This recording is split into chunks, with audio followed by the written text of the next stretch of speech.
Yay, we're in the final example of chapter, whatever we are on, chapter 17, comparing groups.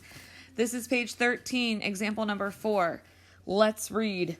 Below are the sugar content in milligrams of various cereals separated by whether they are intended to be marketed to children or adults. Does the data provide evidence to suggest there is more sugar in children's cereals? Write your hypotheses, perform the test, find the test statistic, the p-value, and state your conclusion. Use an alpha of 0.05. So you might see that here we actually have list 1 and list 2 provided, but even better, we've been provided with all the statistics from each one of the lists. So take a look. Our children's cereals and our adult cereals, oops, I'm doing weird things with my video again. And our adult cereals are are provided with statistics, our mean, standard deviation, and sample size. So these are stats. So instead of going to your calculator and going into list 1 and list 2, we can actually practice the stats method since we did the lists method, the data method for the first example. All right, it says, does the data provide sufficient evidence to suggest there's more sugar in children's cereal? So if we mark the children as group 1 and the adults as group 2, then we always want to assume in the null hypothesis that the two means for each group are equal. And then in the alternative, we want to show that the children's cereal, in fact, has more sugar than the adult cereal. So right now we would go to a 2-sample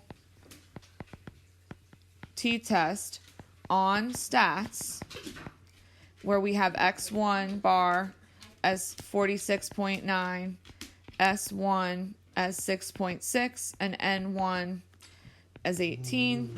Then you have X2 bar as 12.2. S2 will be 8.1, and N2 will be 18 as well. So if you run this test in your calculator, I'll give you, if you need a second, pause the video, whatever you need. You end up with a t-score and a p-value. The t is 14.0901, and the p-value is in scientific notation, so it's 9.8, and it looks like this, right? E negative 16, but this is really 9.8 times 10 to the negative 16th, and when I should have written that in a different order, obviously, okay? So whenever I have a number that's with scientific notation, it will always be less than whatever my alpha level is. My alpha level is not in scientific notation, which means it can easily be expressed as a decimal. If I'm using scientific notation, this number is so small, I don't even know how to write it. So we know that this p-value is tiny, tiny, which means it's less than whatever alpha is. And you can confirm that 0, which is basically what the p-value is definitely less than the alpha level we were provided with, which is 0.05.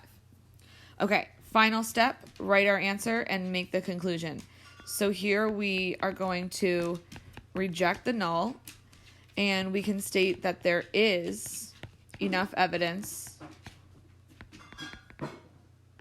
to show. And then what are we showing in this example?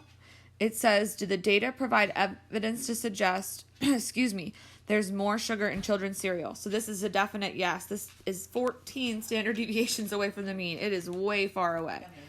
There is definitely enough evidence to show children's, spell it right though. Children's cereal has more sugar than adults cereal. Excellent work. Keep on watching these videos and commenting with all your questions.